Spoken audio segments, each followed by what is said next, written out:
असतो मा सद्गमय तमसो मा ज्योतिर्गमय मृत्योर्मा अमृतङ्गमय ॐ शान्तिः शान्तिः शान्तिः.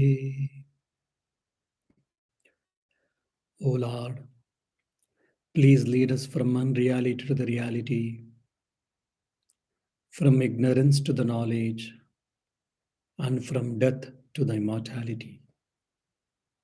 Oh, peace, peace, peace. Dear devotees, today we are all having Buddha Jayanti in our Ramakrishna Vedanta Center, Dublin. As we all know that Buddha is a great saint, philosopher, God, or psychologist, and whatnot.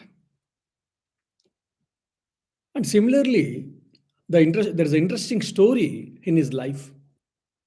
When he took birth, an astrologer, he came and predicted to his father.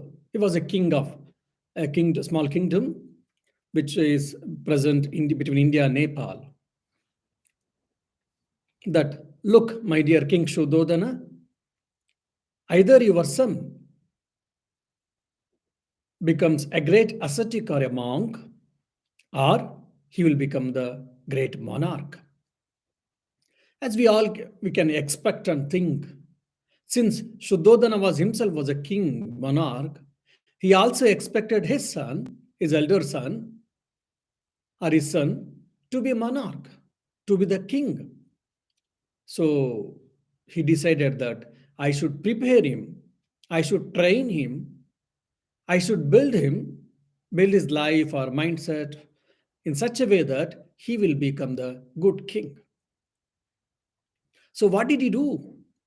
Very strangely, he saw that Buddha as a Gautama, he should not see any old people. He should not see any deceased people. He should not come across any dead bodies or death. So he made in such a way that, because since he was a king, big palace he has got, and lavishly he can spend the money, by spending the money, he took care that all young maid were kept to look after him. Starting from his waking up to the end, preparing his bed, all young, either male or female maid were kept to look after the Gautama, so that he never come across the old man, deceased man, or dead person, a dead body. It went for a good amount of time. King Shuddhodana felt very happy, very relaxed. But the astrologer had given a warning. Look, though he can become either the great monarch or the great monk, I feel it is most likely that he will become the great ascetic, great monk. Shuddhodana took it as a challenge and he said, no, I will see that he will become the great king. Then the teacher was appointed. The teacher taught him the lessons with respect to administration, then warfare, all these things. He learned. He was a good student, no doubt. And he married also. He married and he got a son. So when all these things happened in Gautama's life, his father Shuddhodana felt that, okay, now since he's married and already has got a son, there is no question of his going back to the forest. He may not become ascetic. He may not become monk. So basically his worry, his anxiety, his tension was relieved to the larger extent. He was thanking God that he didn't become ascetic. His son didn't become ascetic. One fine day, suddenly Gautama felt, or Siddhartha felt that I would like to go outside and see the world what it is. So he approached his father and said, "My dear father, thank you that you have provided everything for me: good food, good clothes, shelter, and servants to look after me, everything, no doubt. But I have not gone out much. So please allow me. Now I shall go with my, what you say, Chandak, who is his driver. We will see the city and come back." King Shuddhodana also had instructed the people so that let him not see any dead people or wicked people, or I mean deceased people and dead bodies. So all the good people, all the good things he should see. He had made an arrangement more or less. And King Shuddhodana said, okay, though he was reluctant to give the permission, but still, because he was pestering his son and now he's grown up, he's young, if I say no, then he may feel bad. So feeling that, he said, okay, please don't go here and there, don't go too far. So just you go little distance and come back. Gautama was, Siddhartha was feeling very happy. He, with his friend and with his driver in the chariot, both of them, they went. Initially, when they came out from the palace, in the both sides of the street, all things were good, people were good looking, they had good clothes, etc., etc. He was so happy to see that and feel that his kingdom is prosperous and people are happy. Then just they travel, but fortunate or unfortunate, maybe Buddha saw a deceased person or a sick person. He had, I mean, his body had a bent bit, and he was holding a stake, and it was shaky bit. It was shaky also. He was struggling to keep every step. So Buddha saw this. I mean, Siddhartha saw this. Young prince, he saw this, and he got startled. He got astonished, and he asked, "My dear Chandak, what is this? Why is he? Why his body has been bent like that? Why his body is shaky? Why is not able to put even steps easily like us?" Then the Chandak said, "My dear Lord, because he has got disease. Since he has got a disease, he is not keeping well. He has got ill. That's why he is not well and he is ill, and that's why he's struggling to keep, I mean, put his steps." Oh, that means these diseases will come to me also? Yes. I am prince. Yes, my lord. For you? Yes, my lord. For my father? Yes, my lord. So does it come to everyone? The his driver or friend driver come friend Chandak said, "Yes, my lord. This disease will sickness or disease will come to everyone." Now the question may come in Siddhartha, because now he has grown up and he's a young and he's married and all. By this time, he had not experienced any disease at all. So it is very difficult to say that. So probably, if you question the fact, how is it to believe that till now he has not faced any disease or he has not experienced disease himself? Maybe just a cold or cough or whatever. Well, he might have been experienced that cold or cough. Yeah, just excuse me.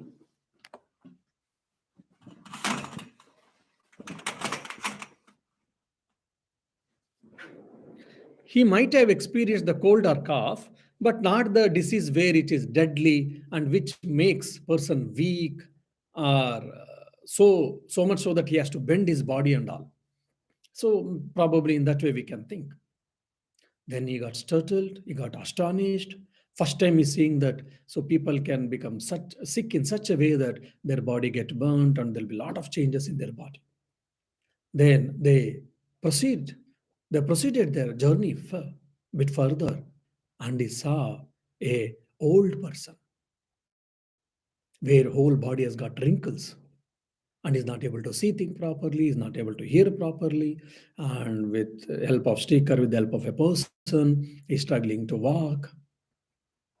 Again, for Buddha or Siddhartha, young Siddhartha, again it was astonishment. Why his skin has become wrinkled? Why is not able to see or hear properly? Why is he need someone's help? So is he also deceased? Then Chandak says, no, my lord, he is old now. Oh, what does it mean, old? Oh, my dear Lord, once we go on advance in our age, we become old. When you born, you were baby. Then you went to adolescent. Now you are young. Slowly you will become middle age. Then once you will become old. So will I also become old? Yes, my Lord. So this was the second shock for him. Then he continued his journey. He continued his travel. Then someone is carrying the dead body for the cremation ground. In India, in the earlier days, of course, now things are changing mostly. They used to carry on the bamboos. So people, they prepare to with the help of two bamboos. They spread a mat and tie it nicely, and the dead body is placed on that, wrapped with a cloth and flowers, and four people carry. So like the four people were carrying him, carrying a dead body. Then again, Buddha asked, "What is the?" I mean, Siddhartha asked, "What is this? Why he is not able to walk? Four people are carrying." Then Chandak says, "My lord, he is dead. He is dead? What does it mean? That means he cannot get up, he cannot walk, can't he talk?" All these questions were asked by Chandak. By Siddhartha to Chandak. Chandak said, "My dear Lord, no, his sins is dead. So will I also die on some time? Yes, my Lord. So will you also die? Yes, my Lord. My father will also die? Yes, my Lord. So everyone, whoever takes birth, everyone has to die at given point of time, at some point of time. So these are the three root shocks which occurred in Siddhartha's life, which made him to think a lot and which made him to leave the palace, leave all the comforts and embrace the monastic life or to become an ascetic or a monk. So these type of problems we are all facing every day. We all know that from our birth, we know that there is a death. From birth, we know that there is a suffering. From birth, we know that there is a disease and all. But we accept it. Why? Because out of helplessness, we accept it and we continue our life journey. We try to manage, we try to adjust, and we are busy in so many things. In the worldly affairs, in achievements, we don't think on these things seriously.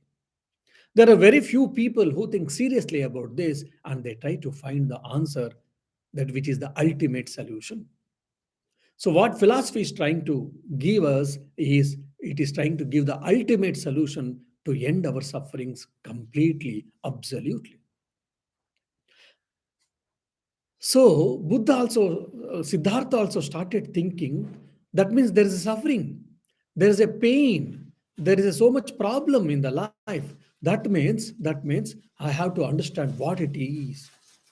He took it very seriously about that. He didn't take it lightly. He took it very seriously and he started thinking, what is this suffering? What is this old age? Why it happens? And how can I end?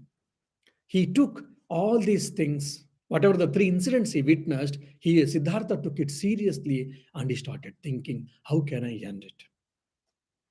See, out of helplessness, we keep quiet, we try to manage, but in his case, no, he wanted to find out the reason for cause of sorrow.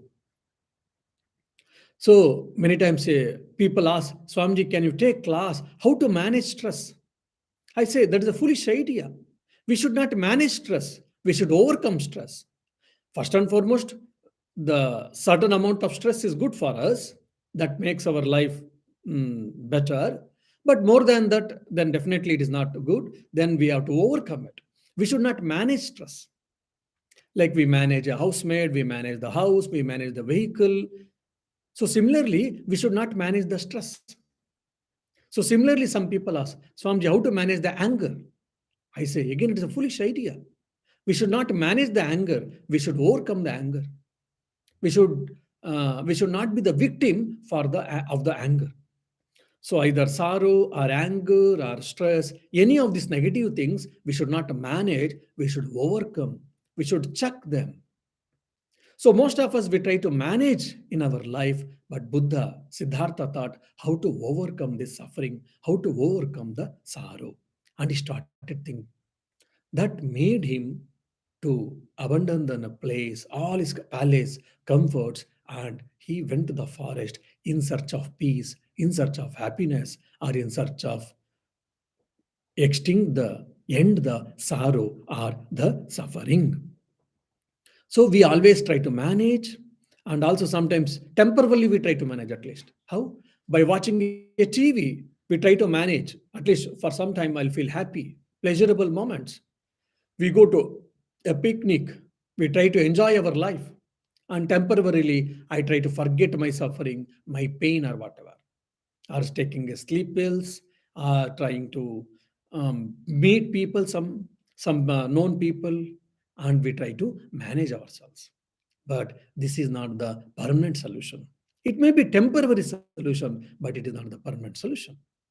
Now, Buddha and others, everyone has tried. Buddha, Vivekananda, Jesus, all religion and philosophy, they have tried to find out the solution by which we can end the suffering completely once for all. So, the message of the Buddha also, the central message of the Buddha also is there is a suffering, understand and accept. Oh, no problem, I am happy. Of course, some of us may be happy, no doubt. I'm not saying that. Though Vedanta say that my real nature is happiness, but given fact in the world, every one of us, we are struggling and we are suffering at some point of time. We have got pains, we have got challenges, we have got adverse circumstances, we have to accept and we have to admit also. That is the first step for our progress.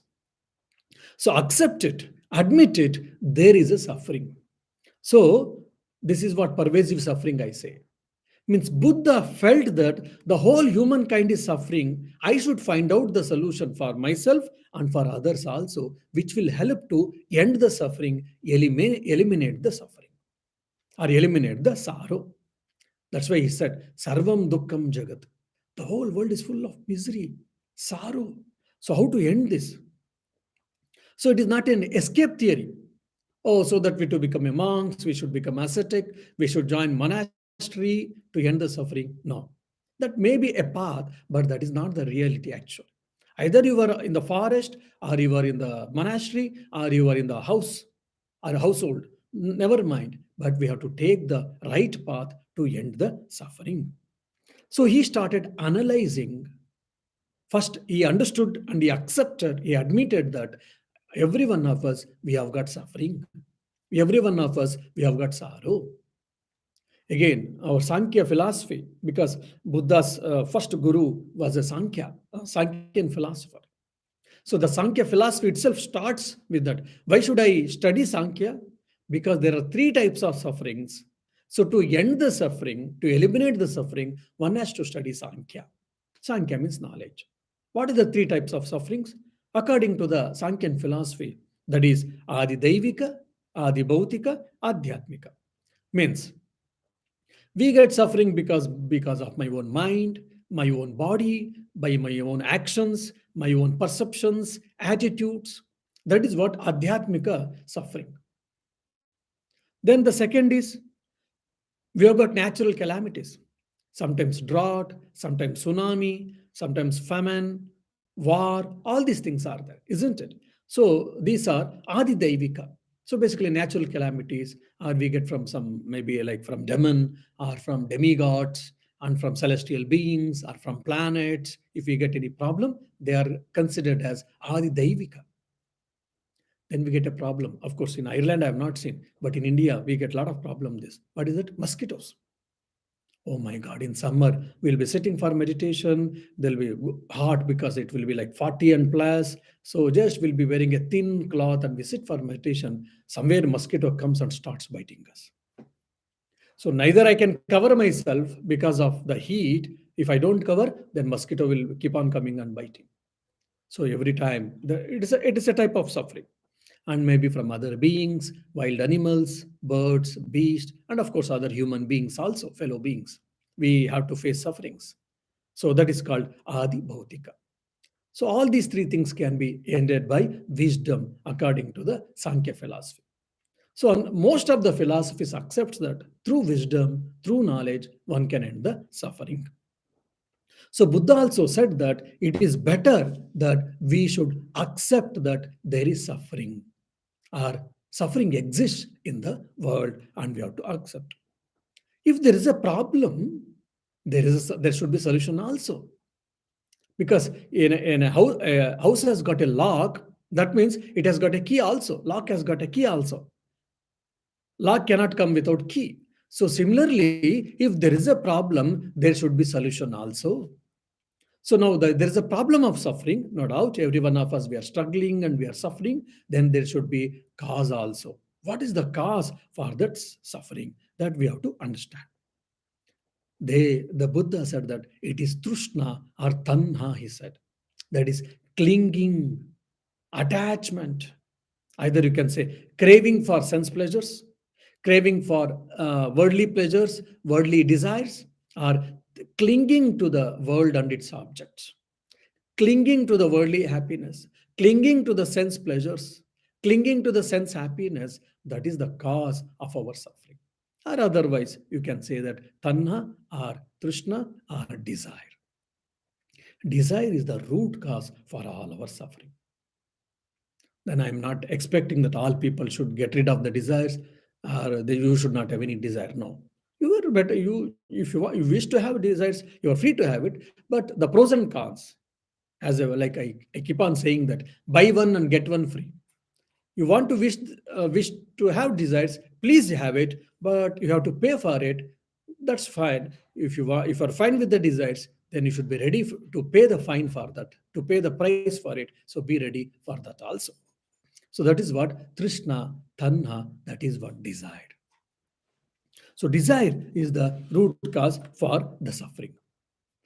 There's a beautiful story which comes in Buddha's life. A young lady, she lost her son, child actually, baby, because of some accident. She lost her only one baby. With crying, the lady brought the child's body and kept in front of Gautama Buddha. By the time already he had become a monk and he has become enlightened once Buddha, and he was trying to teach the people the path to the enlightenment. She said, "My dear Lord, I heard that you are a great saint, and also I hear that you are a God. So please give the life to this boy, to this my own child, only alone, only one child. Please give the life. I'll be ever grateful to you." So Buddha observed she's so much grief stricken. She's in so much agony, pain, and sorrow. It is obvious because she has lost her only one son. Then he said, "My dear lady, definitely I will help, but I need something from you." What is that? Why don't you get mustard seeds so that I can help you? She said, "Oh, mustard seeds, that's all. Okay, I can get it because in India, in everyone's house, we will have mustard seeds." But he said, condition is you should bring the mustard seed from that house where there is no death has happened. But her mind was so much completely grief stricken, she didn't think about the fact that in every house, some or other time, some point of time, death might have happened. She didn't think, she said, okay, okay, that's fine. I can get the house. And she ran to the nearby village. Fine. She went to the first house of the village. She knocked the door. Then the lady of the house, she came out and said, "My dear lady, how can I help you?" "I need some mustard seeds." "Oh, that's all. Wait a minute. I'll give you. I'll bring and give you." Then she said, "Fine, but did any death happen in your house?" "Oh, yes, 3 months before my father-in-law passed away." "Oh, sorry, then I cannot take." Then she went to second house. She knocked the door and she asked for mustard seeds. The people were ready to give. Then she asked, "Did any death happen?" "Yes, 1 year before my mother passed away." In the event, uncle passed away, auntie passed away, cousin passed away, father passed away, mother passed away, wife passed away, husband passed away. Someone or other has passed away in everyone's home, more or less. So finally, when she finished most part of the village, she heard that in every house, somehow or other, at some point of time, maybe few months before, few years before, death has happened. By that time, she understood that death is the common factor in for everyone.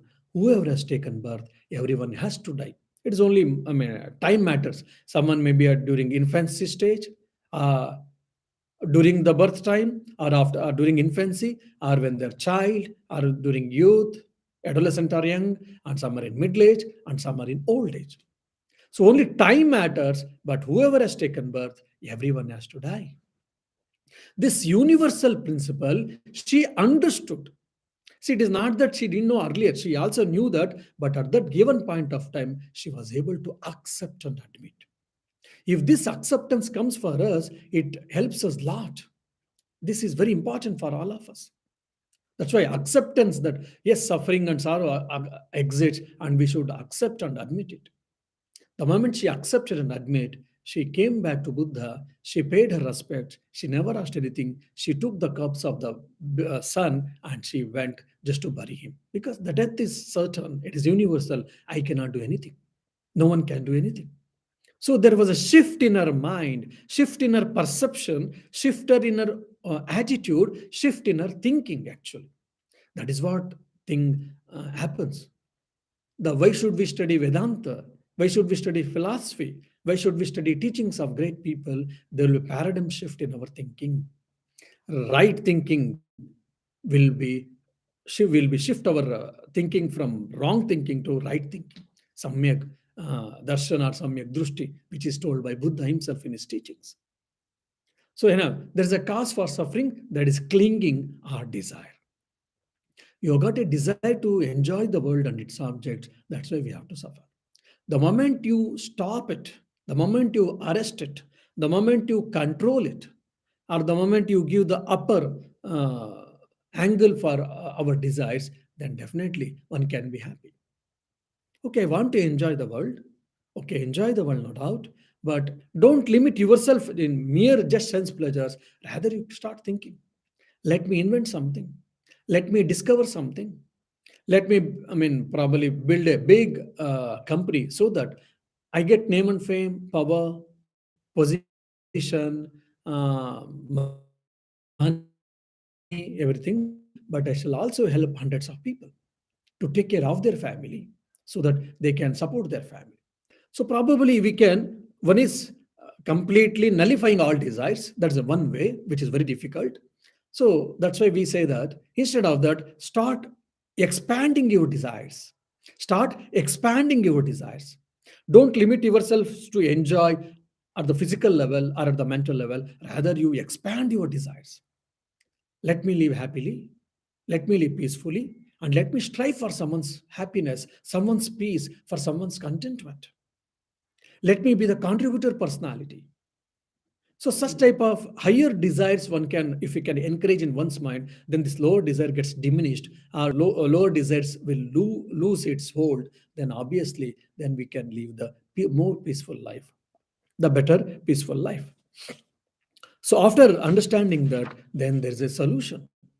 Since there is a problem, there is a solution also. What is the problem? The problem of suffering, the problem of pain. Then what is the solution? Solution, according to the Buddha, is nirvana.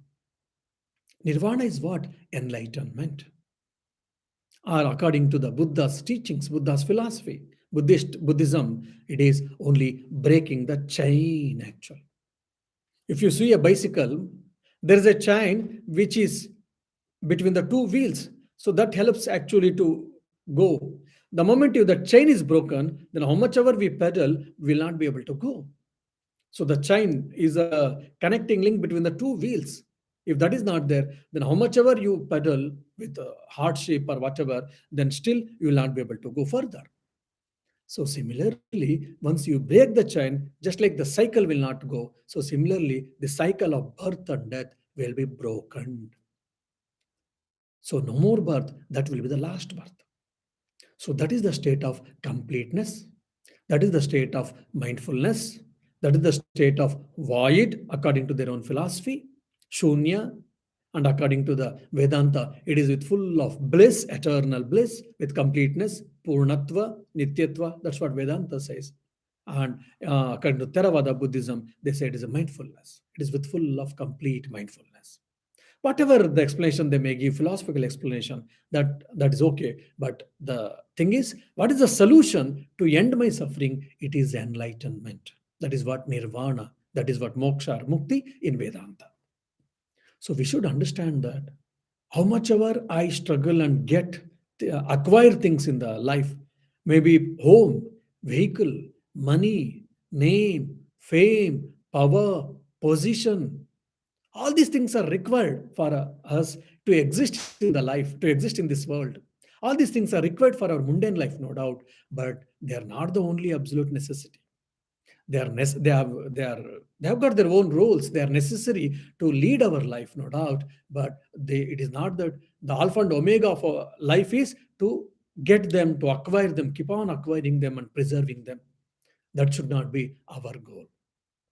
So when we hear this type of statements, many people say, "Oh, Swamiji, that means we should not come to ashrama." Why? Because you were saying that acquiring all these things are not encouraged. No, we say that you acquire all these things, you work hard to get all these things. It is necessary, no doubt, but don't limit yourself.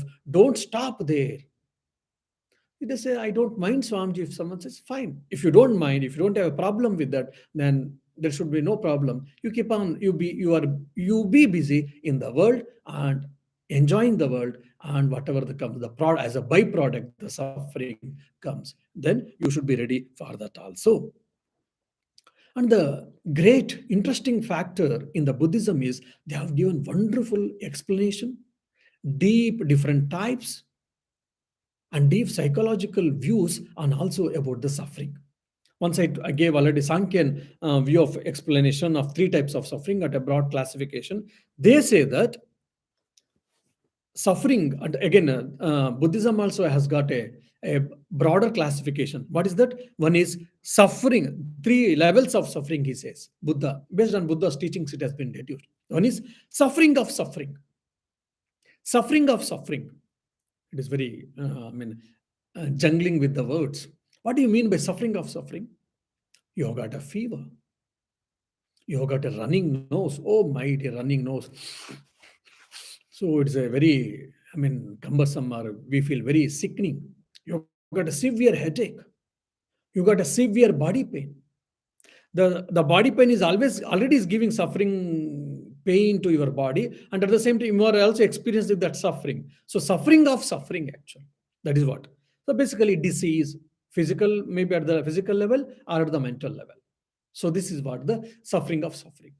So these things, to the larger extent, we can cure it by taking medicines, by going to the physician, or going to the GP or doctor.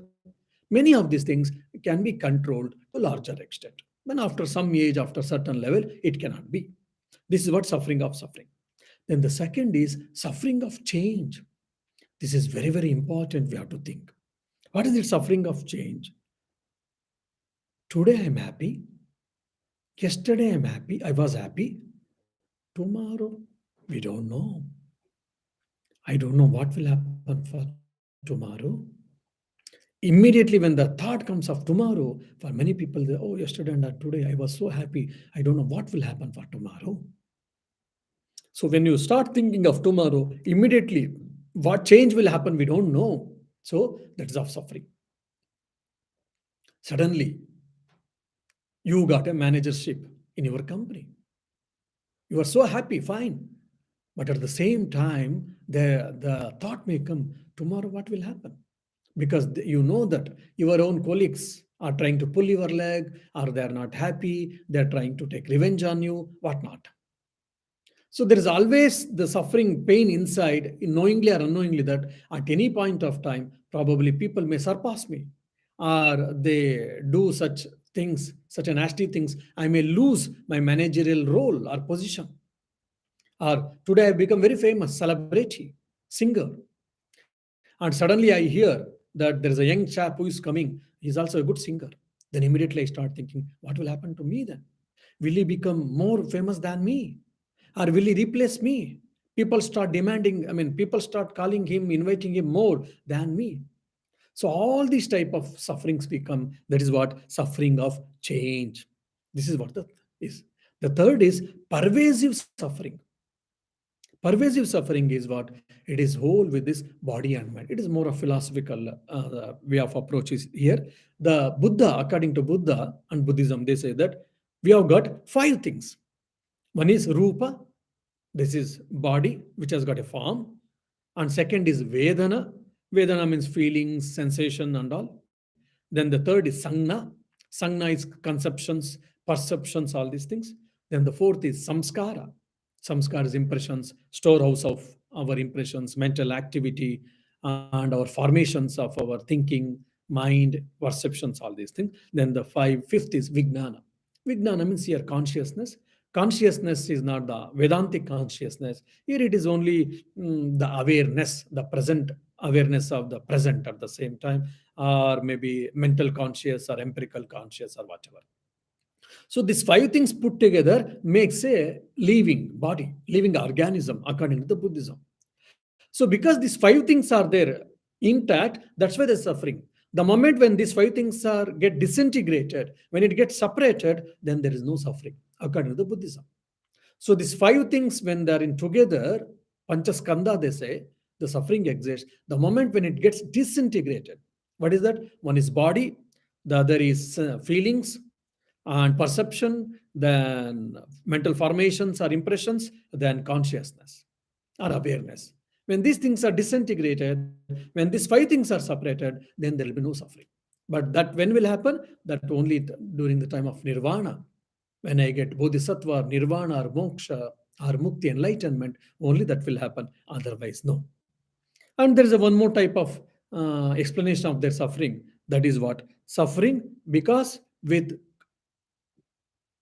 contacting or getting connected with the unpleasant things, that's why I suffer. And the other is losing the pleasurable things, that's why I suffer. What a beautiful thing you see. Either I lose the pleasurable things, that's why I suffer, or because I'm getting contacted with the unpleasurable things, that's why I suffer. I have my good friend. He got transferred from Dublin. So he or she is traveling to UK because of his job. I'm feeling pain. Why? Oh, we can call each other, talk each other today, phone, mobile, and all is there, no doubt, but we cannot meet each other. Just like earlier, whatever, till today or yesterday we used to do, no more we can do. Maybe once in a while he or she can come to Ireland, Dublin, I can go to his or her house and we can meet, but we cannot meet each other. We were close friends. So we are losing some, my own friend, the dearest one's pleasure, the person who was really great support. So I suffer. Then, oh, that rogue is there in my office. I don't know. Oh God, please remove him. The sooner he goes, I'll be happy. Here, because the person is not there, you are unhappy, and because someone is there, you are unhappy. When that person is gone away, or if he gets transferred, or if he shifts to the some other company, then you'll be happy. Because of someone's presence, you are unhappy, and because someone's absence, you are unhappy. It all again, what do you say? It changes from person to person, situations, and our perceptions, attitude, all these things. So there are, based on this, there are so 8 types of sufferings. They say all these things can be ended. How? By nirvana. That is what enlightenment.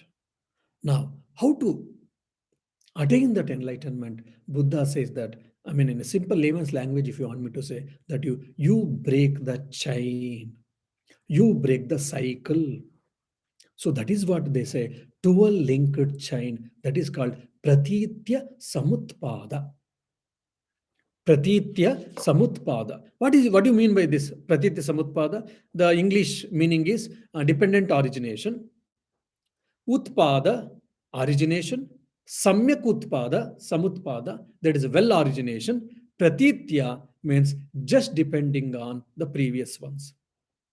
That's why it is called Pratitya Samutpada, is dependent origination.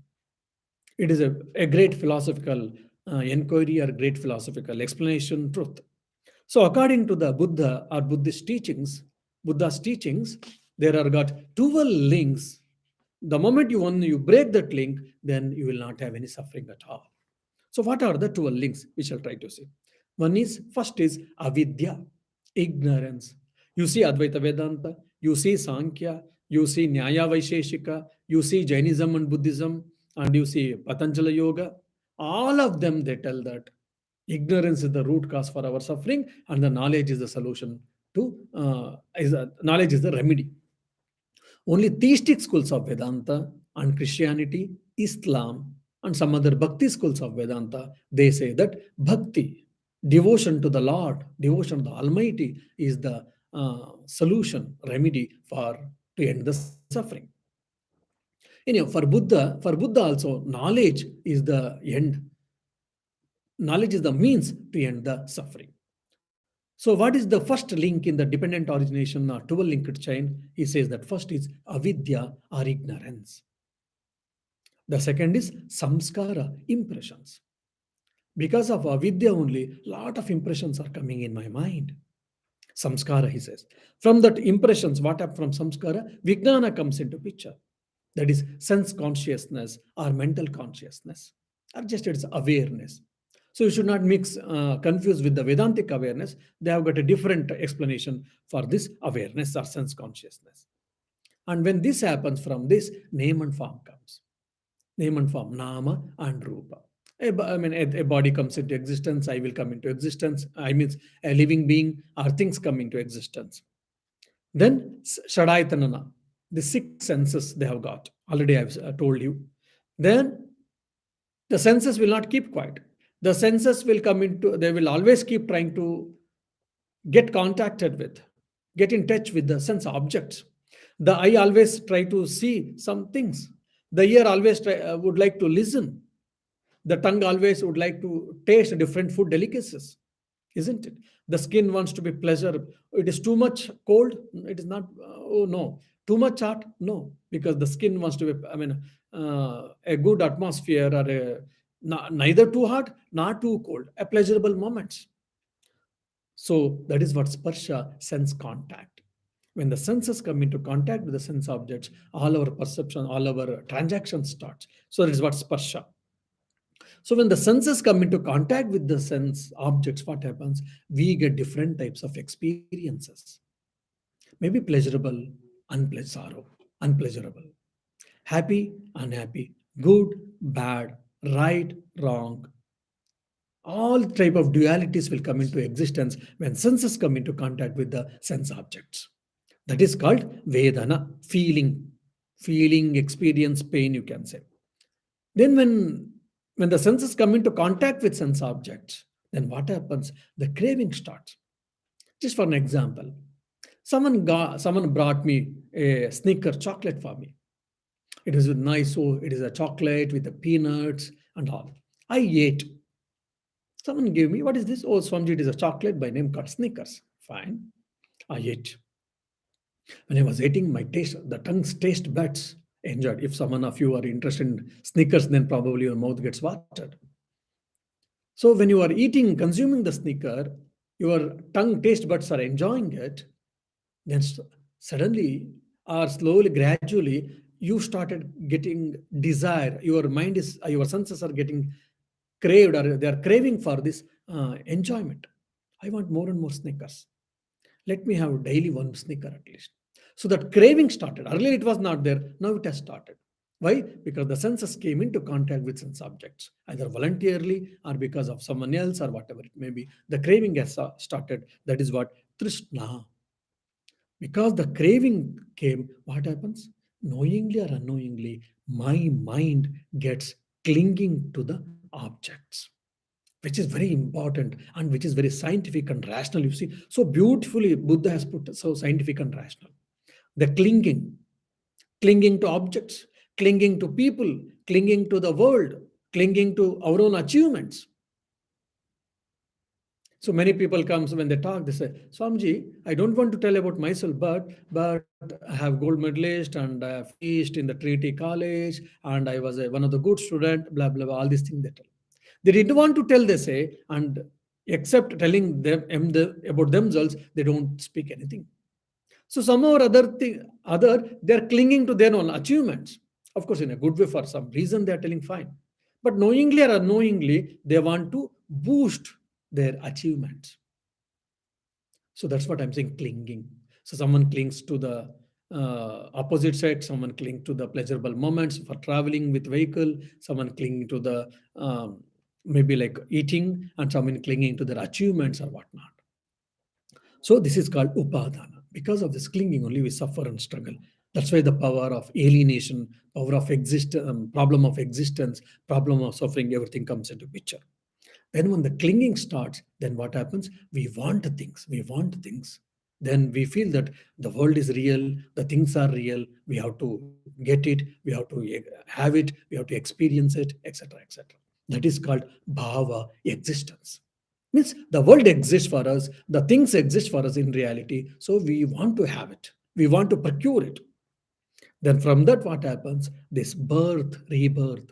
So Buddhism also, Buddhism and Jainism, like Vedanta or Hinduism, they also accept, believe in rebirth. So jati means here birth or rebirth. Because of all these things, we are go on taking birth and rebirth.